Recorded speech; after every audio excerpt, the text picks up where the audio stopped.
Hello and welcome to the live broadcast of the Sydney International Piano Competition 2023.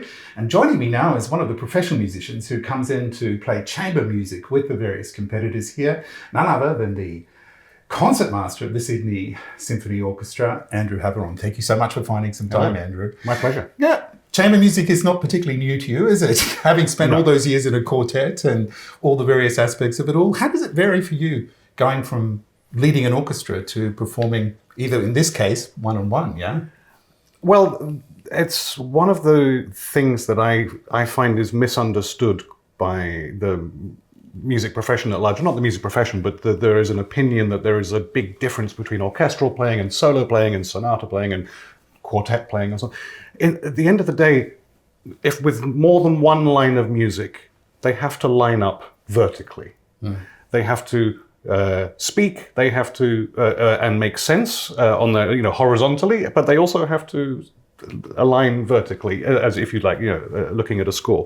And those skills that you develop as a musician apply equally to a Mahler symphony as they do to one single line of Bach.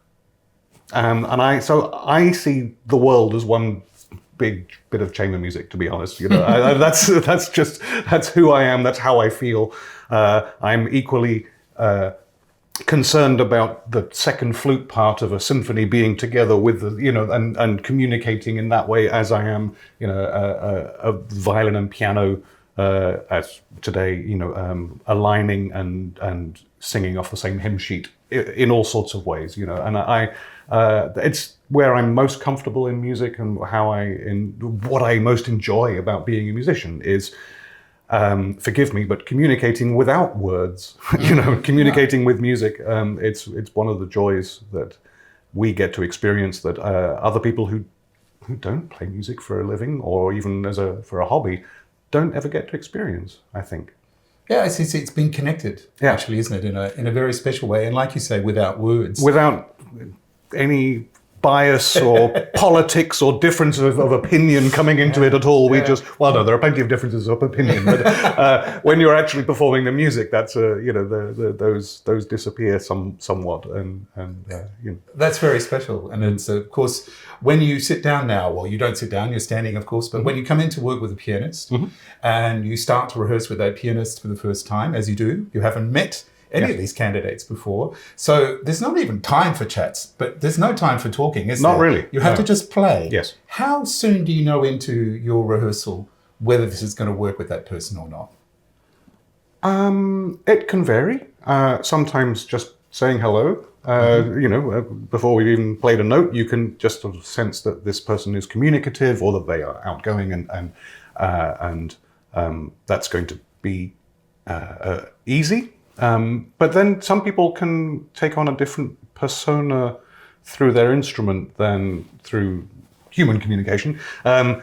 And so I suppose, that it's not all revealed all at once. Also very much depends on the piece of music. And I'm playing 4 of the sonatas the 6 sonatas that I suggested for the competition. So what do we got? We got Beethoven, Schubert, Brahms, Ravel, Elgar, Strauss. Yes. A little piece. And these little encore pieces. Yes. It ain't necessarily so, right? Yes. So I'm not playing any Beethoven or Elgar. No one wanted to play Elgar with me. That's interesting, isn't it? Never mind. It's not a really well-known sonata outside of my world, apparently. I love it. Do you know why that is? Elgar, it's funny. Elgar's not famous around the place, is he? Well, I mean, he's famous for some things. The things I'm sure he wishes he wasn't famous for. But anyway, his later chamber music, which I think is fabulous. They're just very beautiful.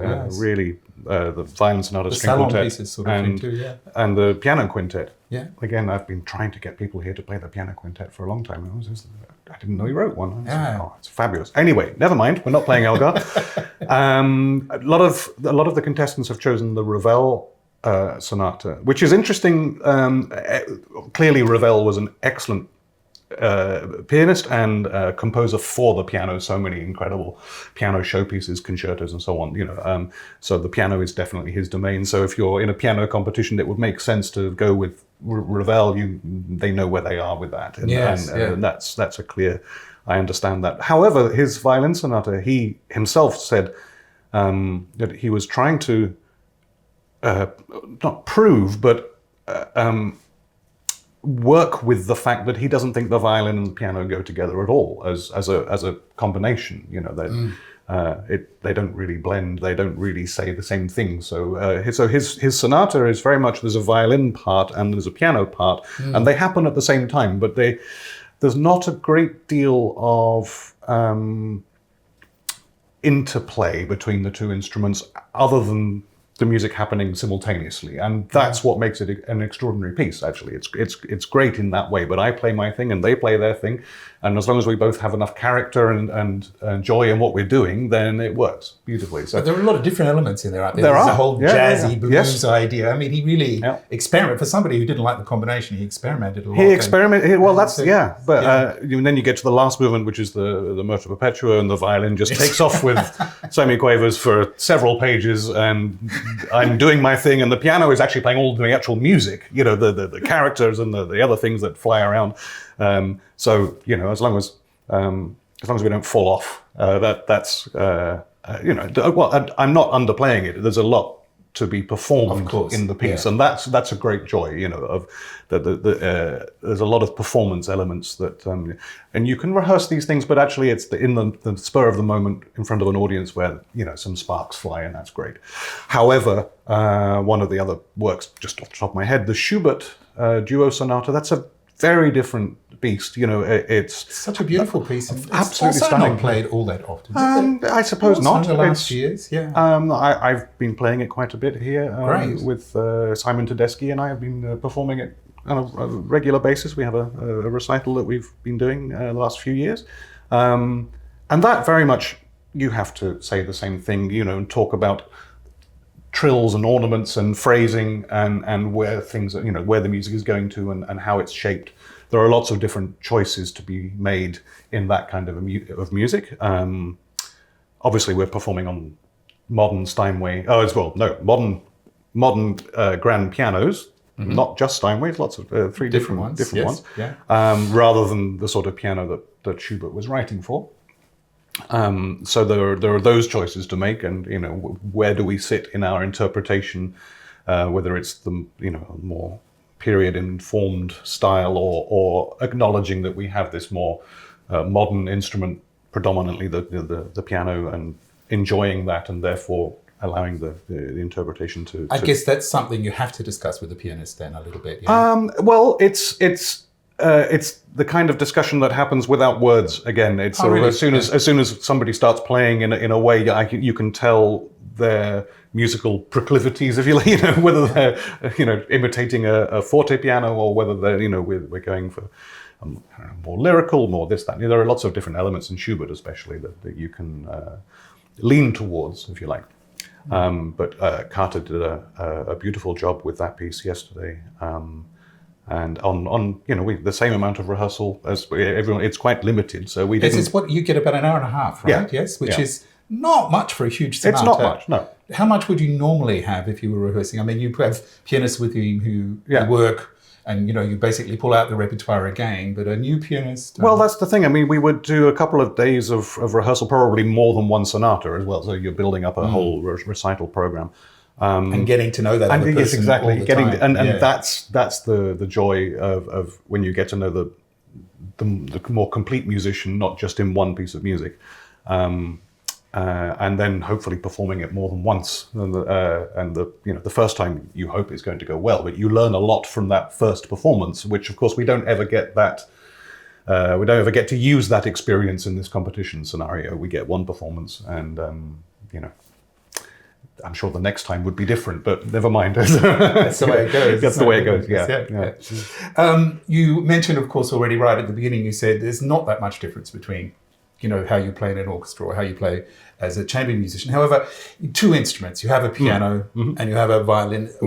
How do you know that pianist is working well with you in order to match the sound and to support you in the way that you need to be supported as a sonata player then? Someone playing a sonata. Yeah, a lot of listening, obviously, is involved, and then responding to what you're hearing. A modern grand piano can easily drown out a violin, no matter how nice the violin or violinist might be, you know. Right, But yeah. I mean, a general, let's say, mezzo piano or mezzo forte on a grand piano just has more overtones, more decibel levels than the equivalent nuance on a violin, shall we say. So if I mean, we don't really talk about decibel levels when we're talking about dynamics in music. You know, I much prefer to say things like, well, forte, for example, means strong, not loud. And then I often follow that up with strong like cheese. You know, what? And just hope your pianist isn't a vegan. Well, no, well, fortitude, forte. You know, it's an emotion Yes. rather than a volume. You know, a dial. You know, Yeah.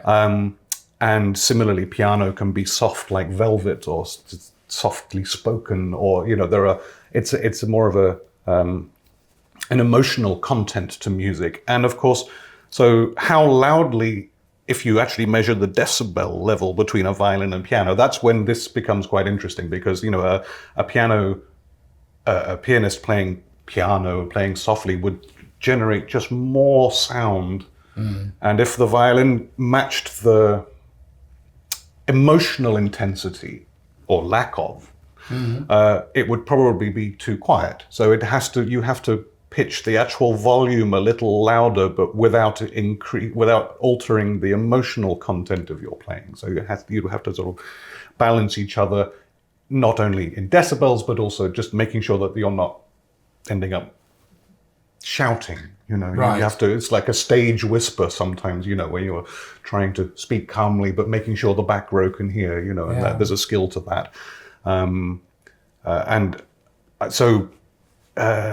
Some pianists are just more capable of having that broad emotional range in their music, whilst sort of keeping a lid on the actual decibel level that they're creating, but the content of the music is still fully there, but without threatening to drown out the quieter instrument. Right. Yeah. That's a skill that I'm not a pianist, so I you know. I merely know when somebody is aware of those things or not. Right, yes, exactly. Of course, Andrew, you've been in Australia for almost a decade now. Yes. And in this particular event, we're hearing lots of Australian music. Wondering what your ideas are about what you've noticed as far as Australian compositions over the last decade, because thankfully, we have much more, or many more, we know of many more composers than we did even a decade ago. And this competition, of course, has been responsible for the creation of a number of new works as well. I don't know if you've had a chance to hear any of those. I haven't heard the works for the competition yet, no. Right, but generally, you know, the state of Australian composition is extremely healthy, extremely interesting. So many incredibly talented people, all different generations of people at the moment as well. But certainly at the Sydney Symphony, obviously we're still in the middle of our 50 fanfare project, you know, which has been going on for more years than we had originally planned, but that's thanks to the pandemic, where we've discovered a huge number of very interesting voices and personalities. And I'm so happy to know a lot of the young people now who have a really the lovely thing about Australia, as opposed to perhaps some other more densely populated areas in the world, is that the journey from talented young student or emerging but not quite there yet, to actually everybody is now playing your music is rapid. And I can remember in the last 10 years, for example, Harry Strawledge, who I think is one example of incredible talent and a really wonderful voice and such capabilities in his speed and imagination of composition. And he always meets deadlines, which is unheard of for for composers. For example, as do many of the others. I'm just the first example. I'm not. But I remember when I first got here, I'd heard of his family, also his sister, a wonderful cellist. So there was obviously a talented family, but he was emerging as a student. And then a couple of years later, Yo-Yo Ma has already recorded his work, and then all the orchestras have played something by him, and I've played 2 or 3 commissions of his, and so within the space of a few years. And that kind of speed is so helpful, I think, for young composers now to actually, to have that recognition and the fact that we're able to fulfill their hopes and dreams as well quite so quickly. With so many young musicians here as well at this competition, do you think we're doing enough to make sure that classical music is going to really move into the next decades, and that these new audiences, we've talked about the performers, but the audiences are also going to be involved in this? That's a really complicated question, and I am I have just as much hope as I have sort of, not doom and gloom, but I can, there are complicated issues on both sides, and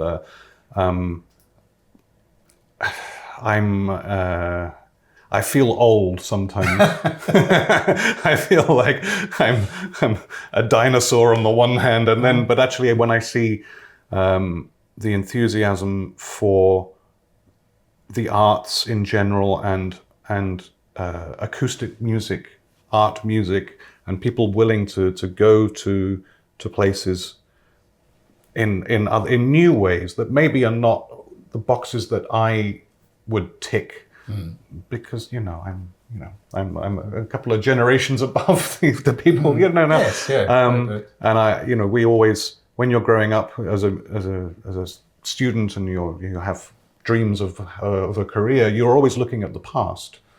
The kind of career that you wanted by the time you get there probably doesn't exist anymore because the world moves on.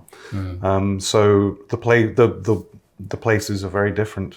It's a different planet to the one I was imagining because I was always looking backwards and wanting to be, like the olden days. But there are new possibilities and new things to be embraced, which are being embraced wholeheartedly. And I think, that I'm gaining a trust in the next generation that things are going to be absolutely fine. How wonderful is that? Yeah. That's very good to hear. Andrew Haveron, thank you so much. Concertmaster of the Sydney Symphony Orchestra, and of course, chamber musician who's performing with many of the contestants here at the Sydney International Piano Competition. And this is the live broadcast coming from that event here at the Verbruggen Hall in the Sydney Conservatorium of Music.